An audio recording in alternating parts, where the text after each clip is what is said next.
warahmatullahi wabarakatuh. Baik, kali ini Ibu akan membahas mengenai nilai sudut berelasi di berbagai kuadran. Materi ini merupakan materi lanjutan dari perbandingan trigonometri. Disimak baik-baik ya materinya. Oke, nilai sudut berelasi di berbagai kuadran ini memiliki kompetensi dasar di 3.9, yaitu menentukan nilai sudut berelasi di berbagai kuadran dan 4.9. Menyelesaikan masalah nilai sudut berelasi di berbagai kuadran. Dan juga tujuan pembelajaran yang pertama, menentukan nilai perbandingan trigonometri untuk sudut istimewa. Yang kedua, menentukan nilai perbandingan trigonometri untuk sudut yang terletak pada kuadran 2. Yang ketiga, menentukan nilai perbandingan trigonometri untuk sudut yang terletak pada kuadran 3. Yang keempat, menentukan nilai perbandingan trigonometri untuk sudut yang terletak pada kuadran 4. Kita langsung saja masuk ke materi, nilai perbandingan trigonometri pada sudut istimewa. Nah, di sini punya segitiga sama sisi. Ya, segitiga sama sisi ini, kalau jumlah sudut pada segitiga itu kan 180 ya. Otomatis di sini pasti sudutnya 60, di sini 60 dan di sini juga 60 gitu kan. Karena di sini sisinya sama semua, 2 satuan, 2 satuan dan 2 satuan. Selanjutnya, nah, berarti kalau dibagi 2, sudut yang di sini 30 derajat dong. Oke, selanjutnya kalau ini sisinya juga dibagi 2, maka sisi dari A ke C ini 1, dan ini harusnya C ke D ini 1 satuan. Seperti itu kan. Nah, selanjutnya dari sini kita bisa tentukan. Jadi kalau kemarin nilai sin kostannya itu masih dalam bentuk alfa. Alfa itu sudut sebetulnya. Nah, sudutnya bisa diganti dengan sudut berapa saja. Namun di sini kita mau tahu sudut-sudut istimewa. Ternyata sin 60 derajat dengan 30 derajat itu masuk ke dalam sudut istimewa dan bisa dicari perbandingan trigonometrinya. Oke, di sini. Oke, karena kita sudah belajar Pitagoras ya. Kita sudah belajar Pitagoras, kalau ini jadi segitiga satu siku, penyikunya 1 dan 2, penyikunya 1 dan garis miringnya, sisi miringnya itu 2, otomatis sisi penyiku lainnya itu akar 3. Dari mana akar 3? Karena ini 2 kuadrat dikurang 1 kuadrat, 4 dikurang 1, 3 kan, lalu diakarkan. Maka ini sisi penyiku yang lainnya itu akar 3. Selanjutnya, misalnya kita mau tahu nilai cos 60 derajatnya itu berapa sih sebetulnya? Oke, cos 60. Kemarin masih ingat ya, cos itu rumusnya sami. Demi cinta desa, cosnya sami. Cos itu samping dibagi miring. Oke. Samping dibagi miring. Nah, karena di sini 60 derajat kita ambillah di sini. Sampingnya berapa? Sampingnya itu 1. Miringnya berapa? Miringnya itu 2. Berarti nilai cos 60 derajat itu nilainya adalah 1/2. Ini merupakan nilai yang sudah tetap dari cos 60 derajat kita ambil dari segitiga sama sisi ini. Jadi nilai cos 60 derajat itu setengah. Gitu. Selanjutnya, nah, sin 30 derajat. Ini kan 30 derajat ya di sini ya. Sin itu rumusnya sami, samping miring. Demi cinta desa, sin itu rumusnya demi. Demi cinta desa, kaosnya sami. Nah, di sini sin 30 karena rumusnya itu demi, berarti depannya itu 1 dan miringnya itu 2. Berarti sama nih hasilnya. Sin 30 derajat itu hasilnya 1/2 juga. Jadi cos 60 dengan sin 30 itu hasilnya sama-sama setengah, sama-sama 1/2. Selanjutnya gantian. Sekarang kita mau cari sin 60 itu berapa sih? Ini 60 kan? 60 derajat. Karena sin itu rumusnya demi, depan, miring. Berarti ini depannya kan akar 3. Miringnya tuh 2. Otomatis hasilnya akar 3/2. Atau bisa kita tulis jadi setengah akar 3. Jadi nilai sin 60 ini setengah akar 3. Kalau tadi kan sin 30 setengah ya, sin 60-nya setengah akar 3. Nah, gimana untuk yang cos? Cos 30. Cos 30 tuh misalnya kita ambil 30 derajat yang ini. Cos itu rumusnya samping per miring. Sampingnya berarti yang ini ya.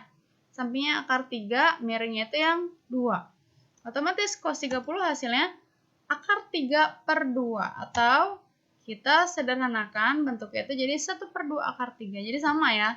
Nilai sin 60 derajat dengan cos 30 derajat itu sama-sama hasilnya setengah akar 3. Nah, selanjutnya kita cari asal mula. Kalau misalnya ini ada segitiga siku-siku lagi, tapi diambil dari persegi karena dia sama semua sisinya. 1, 1, 1, 1. Otomatis sudutnya itu di sini kan 90 derajat ya. 90, 90, 90 nih, siku-siku semua. Kita bagi 2 jadi 45 derajat di sini. Ini 45 derajat. Selanjutnya kita cari sisi miringnya pakai Pitagoras. Karena ini 1, ini 1. Buat cari sisi miringnya berarti 1 kuadrat ditambah 1 kuadrat. 1 tambah 1, 2. Nah, ini akar 2. Ini jadi sisi miringnya. Selanjutnya, berarti nilai tannya berapa? Dari tadi kita bahas sin sama cos terus, sekarang tan. Tan itu rumusnya desa. Demi cinta desa. Kaosnya sami. Tan itu desa. Nah, kalau ini kita ambil 45 derajat, depannya berapa? 1 kan? Sampingnya 1 juga. Sehingga tan 45 1/1. Atau ya udah 1 dibagi 1 hasilnya 1 berarti kan? Nah, untuk sin 45 gimana? Sin 45 itu dia kan rumusnya demi, depan per miring. Depannya 1, miringnya akar 2. Oke, berarti nilai sin 45-nya karena desa berarti 1 per akar 2. Nah, 1 per akar 2 ini tidak rasional. Harus kita rasionalkan dengan mengalihkan akar 2 per akar 2. Jadi didapatlah hasilnya itu 1 per 2 akar 2 sin 45. Nah, untuk cos 45 gimana? Cos itu rumusnya sami, samping per miring. Sampingnya 1 juga, miringnya akar 2. Berarti dia sama nilainya kayak sin. Cos 45 itu 1 per akar 2 atau hasilnya itu setengah akar 2. Nah, ini ada beberapa sebagian dari sudut istimewa. Kita udah tahu yang 30 derajat, 45 derajat, dan 60 derajat itu sudut istimewa, dan masih ada lagi 0 derajat dan 90 derajat. Atau kalau misalnya ibu rangkum akan seperti ini. Nah, jadi nilai perbandingan trigonometri pada sudut istimewa 0 derajat, 30 derajat, 45 derajat, 60 derajat, dan 90 derajat. Untuk sin kostan nilainya seperti ini. Jadi cara baca gimana? Ini kan tadi cos 60 ya. Cos 60 itu setengah. Berarti di sini cos, ini 60 setengah. Betul ya di sini ya. Sin 30 itu setengah. Ini sin, cari alfanya, sudutnya itu 30. Ini setengah hasilnya. Tadi tan 45. Tan 45 itu hasilnya 1. Tan 45, tan sudutnya 45, hasilnya 1. Sama ya. Ini untuk mempermudah kamu bisa kamu buat ke dalam tabel. Untuk mempermudah mengingatnya. Selain dari konsep ini. Atau bisa jadi ini ada kaidah jari tangan. Jadi cara menghafalnya itu bisa ini dari mulai jempol ini ditulis 0, setengah, setengah akar 2, setengah akar 3, 1. Karena selalu kayak gitu. Ini yang sin, ini yang cos. Sedangkan tan itu rumusnya itu sin dibagi cos. Nah ini. Ini hasilnya 1 karena dapat dari sin dibagi cos. Sin kan demi. Cos itu sami. Berarti tan itu, desa itu dapat dari sin dibagi cos. Bisa ngafalinnya menggunakan kaidah jari tangan. Nah, ini sudut istimewa yang sudutnya antara 0 sampai 90 derajat. Gimana sih kalau misalnya sudutnya lebih dari 90 derajat, 120, 210 misalnya, atau 300 derajat. Oke, jadi ada yang namanya sudut berelasi di berbagai kuadran. Karena kamu udah tahu tadi dari yang 0 derajat, 30, 45, 60, dan 90 sudah tahu hasilnya semua ya. Kita mau cari di berbagai kuadran. Kuadran tuh apa sih? Oke, kalau di sini kan mulai dari 0 derajat. Lalu di sini tuh sudutnya 90 derajat ya. Lalu di sebelah sini ini sudutnya 180 derajat, dan di bagian bawah sini ini 270 derajat. Dan di sini kalau misalnya muter satu putaran berarti dia sama aja 360 derajat. Selanjutnya, di sini kuadran 1. Kuadran 1 ini kita misal ini jadi kuadran 1, ini disebut kuadran 2, dari 90 sampai 180, lalu ini jadi kuadran 3, 180 sampai 270, dan ini jadi kuadran 4, 270 sampai 360. Selanjutnya kita misalkan kita ambil satu buah nilai di sini X-nya 4, Y-nya 3 gitu ya. Nah, kita cari di sini alfanya atau sudutnya. Oke, sebenarnya kalau jari-jari itu selalu positif ya. Ini kan kemarin 3 kuadrat tambah 4 kuadrat di situ kan ya. 9 tambah 16, 25. Berarti di sisi miringnya tuh 5. Positif, dia selalu positif. Nah, sisinya tuh selalu positif. Berarti tugas kita di sini kita cuma mau tahu yang mana sih yang nilainya positif dan negatif. Sebetulnya mau menentukan tandanya aja. Gitu. Jadi perbedaan sudut di masing-masing kuadrannya nanti tandanya aja. Oke, sin di sini otomatis positif. Karena sin itu depan per miring. Ya, sinnya positif. Cos juga positif di kuadran 1. Dan tan juga positif. Di kuadran 2 ternyata, nah, nilai apanya nih? Ini kalau alfanya ada di sini, berarti nilai sampingnya yang negatif 4. Nilai samping yang berhubungan dengan nilai samping sa. Sa itu ada sami, itu punyanya cos, dan desa itu punyanya tan. Maka di kuadran 2 itu sinnya tetap positif, cosnya negatif, dan tannya itu negatif. Sekarang kuadran 3.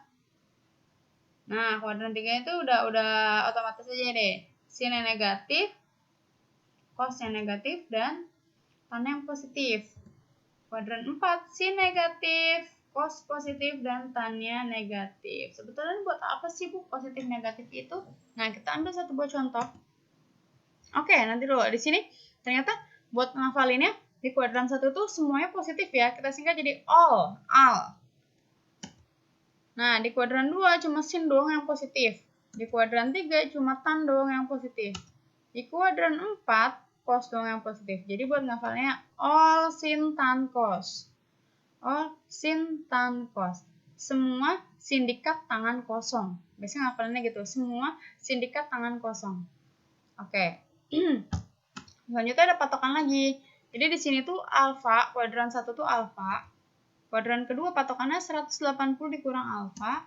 Kuadran ketiga 180 tambah alfa. Dan kuadran 4 360 dikurang alfa. Penerapannya gimana? Misalnya tanya cos 120 derajat. Cos 120 derajat itu berapa nih nilainya? Masih kita ngafalin lagi sih kayak tadi. Yang di tabel itu tambah panjang dong. Nah, ini nggak perlu. Yang kamu harus tahu cos 120 derajat itu adanya di kuadran keberapa. Ternyata 120 itu ada di antara 90 dan 180. Maka ini ada di KW kuadran 2. Ada di kuadran kedua. Oke, di sini berarti kita mesti tahu dulu nih. Tadi patokannya berapa? 120 derajat tuh di kuadran 2 tuh ternyata 180 dikurang alfa. Kita tulis dulu. Berarti cos 180 dikurang alfa. Jadi tugas kita tuh cari alfanya. 180 dikurang berapa? Biar hasilnya 120. Berapa? 180 dikurang, ternyata dikurang 60 derajat. Nah, sama aja nilainya jadi nilai cos 60. Jadi 120 itu sama aja dengan nilai cos 60 derajat. Karena di kuadran 2 tuh nilai cosnya negatif, maka nanti hasilnya tuh negatif. Hasil akhirnya gimana? Jadi hasil akhirnya min 1/2. Karena cos 60 itu min, berarti min 1/2. Oke, untuk tugas kali ini kamu kerjakan 14 soal, sin 135, cos 210, tan 300, sin 150. Tugas kamu tentukan dulu ini ada di kuadran keberapa nih, 135, 210, 300 dengan 150. Baru nanti kamu caranya sama seperti ini, sampai ketemu nilai akhir. Seperti itu ya. Oke, demikian materi tentang nilai sudut berelasi di berbagai kuadran. Semoga videonya bermanfaat. Kurang lebihnya Ibu mohon maaf. Wassalamualaikum warahmatullahi wabarakatuh.